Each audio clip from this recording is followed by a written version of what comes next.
Bonjour à tous. Là, on en arrive à la vidéo que je devais vous poster hier. Mais j'avoue, je me suis dégonflée. J'ai la trouille, j'ai peur. J'ai peur pour, comme je vous l'ai dit, j'ai peur pour ma vie, j'ai peur pour ce qui va se passer. De toute façon, de manière générale, depuis le 5 janvier, j'ai peur au quotidien. Alors, il faut que j'aille au bout de mon idée. Il faut que j'arrête d'avoir la trouille. Et que j'utilise cette peur de façon positive. Je compte sur vous pour m'accompagner, pour m'y aider, parce que sincèrement, je le sens déjà et c'est pour ça que je vous sollicite depuis le début. J'y arriverai pas toute seule de toute façon. J'y arriverai pas toute seule. Puisque je ne suis pas toute seule et c'est trop dur pour moi de porter ce fardeau seul et puis finalement on n'a pas à le porter. Si on s'aidait tous à le prendre et à le balancer ce fardeau, pourquoi on devrait se porter ça? Mais je vais vous expliquer pourquoi. Je vais vous expliquer pourquoi avant-hier je vous disais que ma plainte était en marche. Je vais vous expliquer pourquoi. Je vais vous expliquer tout. Pourquoi ça me tient à cœur de ne pas me laisser faire cette fois. Je vais vous raconter. Alors, comme vous avez pu le voir dans les hashtags que j'utilise, il y a notamment le hashtag Stop Harcèlement. J'ai toujours subi du harcèlement scolaire. J'aime pas dire subir parce que ça me met en position de victime. Je suis pas une victime en fait. C'est eux qui sont victimes de leurs conneries, mais moi tout va bien. Moi je suis quelqu'un de bien, je suis quelqu'un de gentil. Et pourtant c'est moi la victime. J'aime pas ça, c'est injuste. C'est injuste. Ce mot ne me plaît pas, c'est personnel. Ça me va pas. Mais c'est comme ça qu'on doit le définir. Et puis finalement, personne ne s'en est jamais rendu compte que j'ai pu en souffrir, mais même moi, je pense sur le coup, je ne me rendais pas compte que j'en souffrais. Parce que j'étais dans une forme d'autoprotection et je me mettais dans ma bulle et je me disais, comme ma mère m'a toujours dit, il y a une solution à tout. Donc je cherchais une solution à tout. J'ai eu de la chance qu'il y avait beaucoup de dialogue dans ma famille et ils m'aidaient à désamorcer les bombes. Mais je vous le dis, ils ne le savent pas, ils l'apprennent là. Ben, j'en ai souffert. J'ai souffert de chaque année devoir désamorcer les bombes. J'en ai souffert. Mais ça marchait. C'était des camarades de classe ou des camarades d'autres classes qui tentaient de commencer à me faire vivre un enfer au quotidien. Et à chaque fois, on trouvait la solution pour qu'ils arrêtent. Convoquer le directeur. Je vous ferai une vidéo détaillée. Mais ça a toujours marché. Et j'ai de la chance. Parce que tout le monde n'a pas cette chance. Et des fois, certaines personnes commettent l'irréparable. Et moi, j'ai eu de la chance. Et à côté de ça, j'ai vu que j'y arrivais parce que j'avais peut-être le caractère qui faisait que j'arrivais en fait à me défendre seule, un petit peu seule, même si je demandais souvent de l'aide, mais à aller chercher cette aide. J'y arrivais, il faut y arriver, c'est pas simple. Puis certaines personnes n'y arrivaient pas. Et moi, j'ai toujours été là aussi dans la cour de récré. J'ai souvent été, comme je vous disais, déléguée de ma classe. Et puis j'ai souvent pris la défense des plus faibles, ou en tout cas de ceux qui n'osent pas, ou qui ne prennent pas le temps, ou qui laissent tomber. Ou voilà, ou ceux qui veulent agir, mais qui ne veulent pas le faire seuls. Et j'étais là pour eux. Et je me suis toujours promis que jamais je n'accepterais de voir une forme d'injustice et de violence se dérouler en face de moi. Et puis encore moins quand cette injustice et cette violence est dirigée contre moi. Raison de plus pour agir. Depuis le 5 janvier, je me sens en danger, mais je vais vous raconter. Pourquoi particulièrement ça me fait mal. Ça me fait mal parce que j'ai toujours désamorcé les bombes, comme je vous disais, mais il y a une fois dans ma vie, une seule fois, parce que j'ai été harcelée avant cette fois-là, j'ai été harcelée après cette fois-là, j'ai toujours désamorcé les bombes, mais cette fois-là, c'est la seule fois. Et je me suis demandé plusieurs fois pourquoi. Pourquoi cette fois, j'ai pas réussi à désamorcer. Et j'ai été harcelée par des personnes qui faisaient figure d'autorité. Je vais essayer de pas dire quand, qui, quoi, parce que je veux même pas leur parler de cette personne-là. Ce serait leur apporter aujourd'hui un statut. Je ne veux pas qu'elles existent. Alors, vous n'en saurez pas plus, en tout cas pour le moment. Je verrai quand je me sentirai prête. Et ces personnes qui faisaient figure d'autorité, ben, c'est les dernières personnes qui devaient m'harceler. C'était mes professeurs. Alors j'en avais plusieurs, et dans la liste, il y en a 2 qui étaient ligués contre moi, puisque ces personnes-là faisaient des messes basses entre elles, que j'entendais bien évidemment, c'était des messes basses pas discrètes. Et puis après, ces personnes me rabaissaient devant tout le monde, donc intellectuellement, me dénigraient, me dévalorisaient.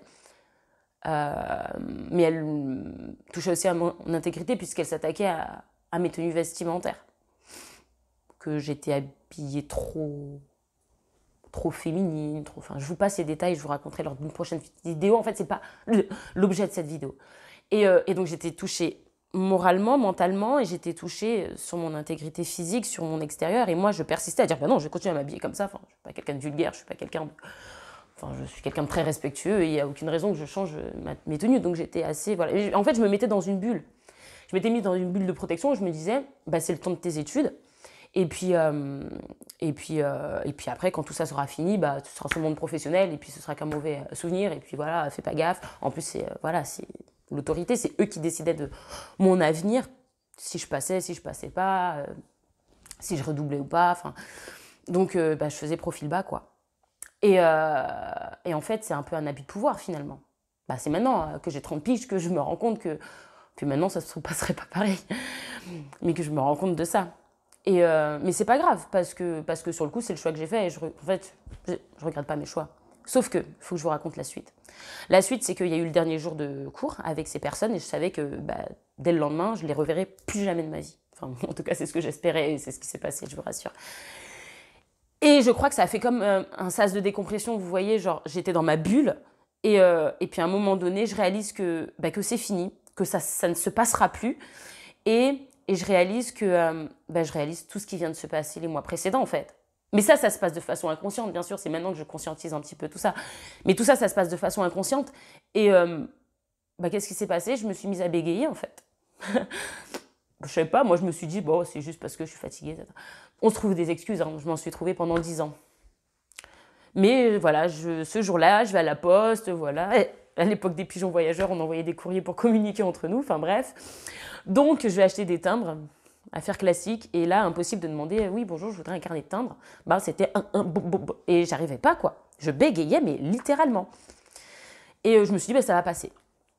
Et en fait, ouais, c'est passé. Mais par moments, j'avais des spasmes, des blocages, des trucs un peu bizarres. Et quand les gens le voyaient, ils rigolaient. Et même moi, j'en rigolais. Mais moi, je rigolais pour faire genre, ouais, c'est juste un accident, oui. Sauf que c'est le 20e accident de la journée. C'est pas un accident puisque ça arrive tous les jours. Mais j'étais encore dans le déni. J'étais là, non, c'est rien, ça va passer. Puisque ça faisait suite, là, je viens d'en avoir un petit. Ça faisait suite aux événements. Donc je me suis dit, c'est le temps que ça passe. 1 an, 2 ans, 10 ans après, voilà, on va dire à peu près, ça passe pas. Et je découvrirai que je l'ai découvert en septembre 2021, c'est récent. Parce que je vous raconterai pourquoi, mais à un moment donné, c'est revenu. Je me remettais à nouveau à bégayer vraiment beaucoup. Rien que d'en parler, là, ça me déclenche des bégaiements. Je me suis mise à vraiment bégayer à chaque mot de nouveau et je dis encore ce truc. Et je dis non mais là il faut que t'arrêtes quoi. Pendant 10 ans tu te l'es traîné, là tu vois bien que ça revient et puis va voir un orthophoniste. Quand on bégaye on va voir un orthophoniste quoi. Mais pour moi c'était pas un bégaiement, c'était des spasmes, des trucs accentués. Bon. Mais bon pour moi problème de langage, on va voir un orthophoniste. Alors je vais voir l'orthophoniste et plusieurs et il y en a une qui me sort un terme. Elle me dit je pense. Laissez-moi vérifier et ça s'est confirmé par la suite, mais je vous raconterai tout ça en détail. Pardon. Excusez-moi. Ouais, je suis émue, enfin bref. Elle me dit que j'ai un bégaiement masqué. Et là, je comprends pas, parce que j'ai jamais entendu parler de ça, parce que je sais pas ce que c'est. Et voilà. On est 600 000 personnes qui bégayent en France, plus les gens comme moi, qui ont un bégaiement masqué mais qui s'ignorent. J'ai passé 10 ans à m'ignorer et je pense qu'il y a des gens qui vivent avec leur bégaiement. Bah, vous voyez, là, je vous parle et vous dites pas, oh, ça lui pose problème dans la vie de tous les jours. Bon, et bien toutes ces personnes qui sont comme moi, bah, potentiellement, elles ne savent pas qu'elles ont un bégaiement masqué, mais pourtant. J'ai beaucoup, en tout cas, de symptômes et de conséquences de cet handicap, qui est la grosse fatigue aussi intellectuelle. À chaque fois que je dois prendre la parole en public, je dois faire un effort monstrueux, inconscient, pour cacher ce bégaiement. En fait, c'est le cerveau qui met en place des mécanismes inconscients pour le cacher. Mais c'est-à-dire que si mon cerveau, à un moment donné, arrêtait de vouloir se cacher, je me mettrais à bégayer. C'est un peu ce qui se passe par moment. Quand je suis vraiment libérée, des fois, pam, c'est un vrai bégaiement qui sort. Et je pense moi, selon mes estimations, on est à peu près 1 million. Mais restons sur les chiffres officiels. 600 000 personnes à avoir un handicap. Moi, cet handicap s'est révélé. Alors apparemment, il y a une part génétique, ça devait être déjà latent dans mon organisme, sur le plan neurologique. Mais ça s'est déclenché au moment où j'ai eu ce harcèlement. Et je ne vais pas dire qu'ils sont responsables de mon handicap. Je ne suis pas indirectement, oui, mais on va dire que c'était déjà en moi et qu'ils ont juste appuyé sur le bouton. Mais ils sont responsables d'avoir appuyé sur le bouton, en tout cas. Ils n'avaient pas à le faire. Et je me suis toujours, du coup, promise. Et à partir de là, je me suis dit plus jamais. Quand une personne faisant figure d'autorité se permettra l'outrecuidance de me manquer de respect, de me rabaisser, de me harceler, plus jamais je laisserai faire. Plus jamais. Ah, mais c'est une promesse personnelle que je me suis faite. Plus jamais ça. Et pourtant, le 5 janvier, au vu et au su de tous, de nouveau, on marcelle. On monte une partie de la population contre une autre, contre moi. Je vous en dirai plus. Vous savez quoi ? Je vais vous dire une autre chose. Parce que là, on est sur c'est pas du factuel. Le factuel, c'est que maintenant, je subis du cyberharcèlement dès que je dis que je suis non vaccinée. Le factuel, c'est que maintenant, quand je suis dans la rue ou dans un lieu public clos et que certaines personnes, des fois, s'inquiètent parce qu'il y a une espèce de pression latente au quotidien, au-dessus de tout le peuple français, qu'on me demande si je suis bien vaccinée parce qu'on est dans un lieu clos, j'ai peur de répondre. Parce que les rares fois où j'ai répondu, soit la personne, bon, ça lui passe au-dessus parce qu'elle est, de mon avis, même si elle est vaccinée, elle peut être aussi de mon avis de ne pas faire ce choix. Soit j'ai des réactions, mais très vives, des réactions que je n'avais pas avant le 5 janvier, où on me traite d'inconsciente, d'égoïste. Mais j'en passe, en fait, j'ai pas envie de parler de ça, là. Je subissais pas cette discrimination avant. Rajouter de la discrimination à la discrimination, c'est fort. C'est bien pour fédérer un peuple, c'est bien pour fédérer un groupe. Mais vous savez quoi ? Là encore, je vais arrêter. Je vais m'arrêter là parce que c'est mon témoignage. Le mieux, vous savez ce que c'est ?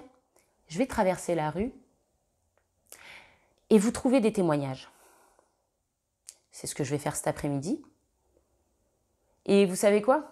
C'est vous le peuple qui allez raconter ce que je suis en train de dire. À ce soir pour la suite de la vidéo.